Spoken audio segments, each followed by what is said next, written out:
Okay, so the OKKO and Sonic crossover came out yesterday, and I'm guessing you guys are wondering what my opinions on it are. Nope. Nobody. Well, screw you guys, because this is my channel, I'm gonna do whatever I want. As you can tell by the title of this video, I didn't like it. The first problem here already is that KO's other two friends.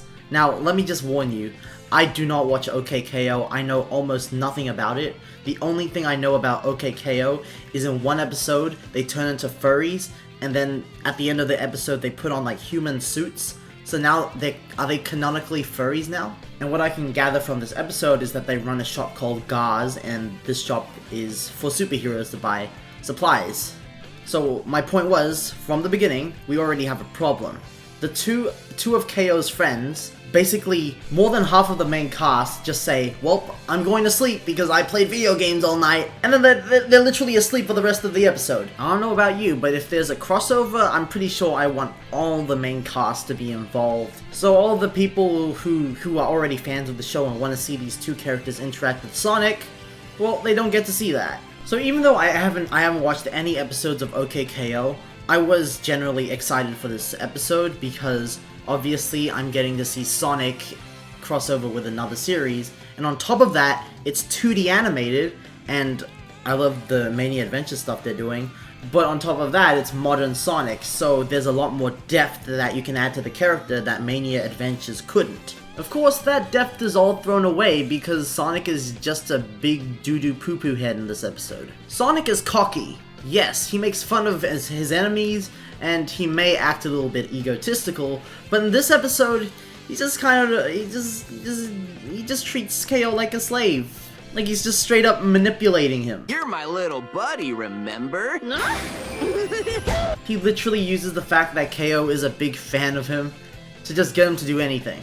Like, here, Sonic is faced with a trap, and KO's all like, I'll protect you, Sonic. And so, let me just say that the obstacle they're facing is a loop, so like they could literally just walk around it or just walk through it. So it's not really an obstacle, so they're focusing on something that doesn't matter. So if you're watching OKKO and you don't know what Sonic is, or you barely played any Sonic, this scene just kind of seems stupid, you know?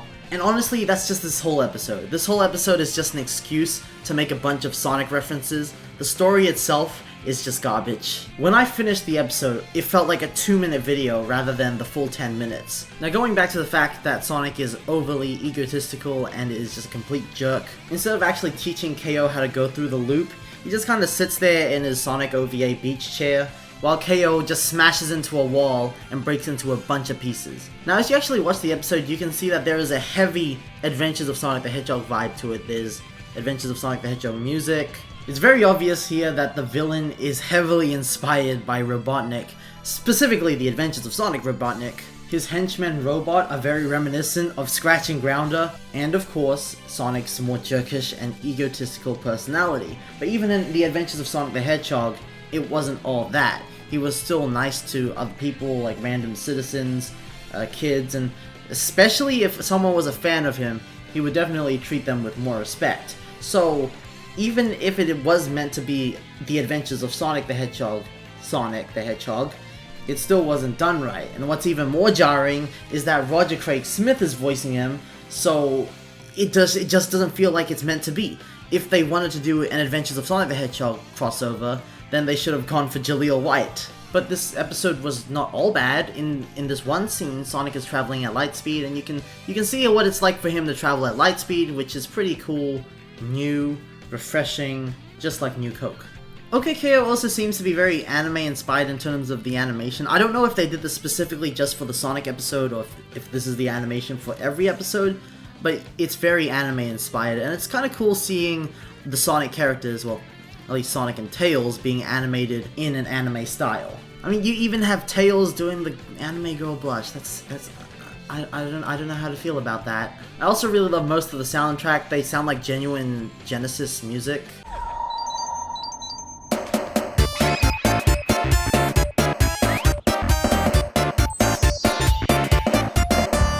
The only thing I don't like is that they were using the Adventures of Sonic the Hedgehog theme, or at least a remix of it.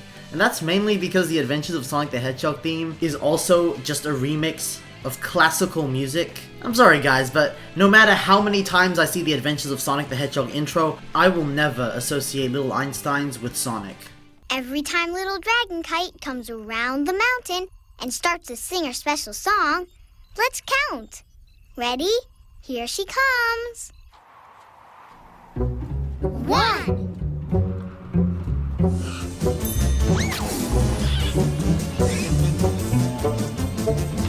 Okay, so let's backtrack a bit because I want to talk about the references again.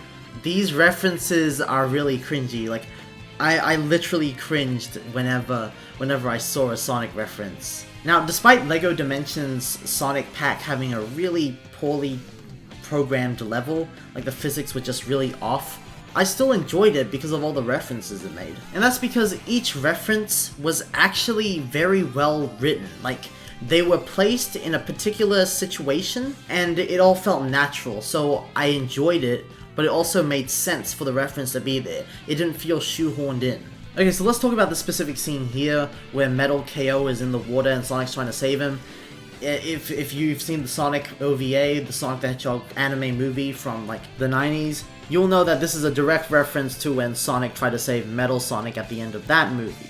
And that moment felt forced, because that was actually a really dramatic moment in the movie, and because they were trying to parody it, but they were also trying to be serious at the same time, because Tails was getting jealous over KO. But because this episode is stuffed with references rather than actual plot, it feels very undeserved. There just wasn't enough build up to the moment, so it just didn't make sense because things just hadn't escalated enough to get to that point. While the references in the LEGO Dimensions Sonic Pack don't necessarily impact the story, but they're also done at appropriate times, so it doesn't feel forced. Although OKKO does do those subtle references and references that feel like they belong during the scene, it also tends to have forced references as well. But actually the worst part is that they actually missed an opportunity to make a reference to the Strange Isn't It scene from the Sonic OVA. You might know all my moves, but you'll never outsmart the real... Oh, water?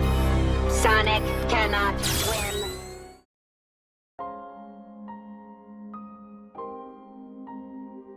Although there is one thing about the episode that I think kind of tops everything, I think it makes the episode worth it. And it's the fact that Sonic has a cute anime girl Fang.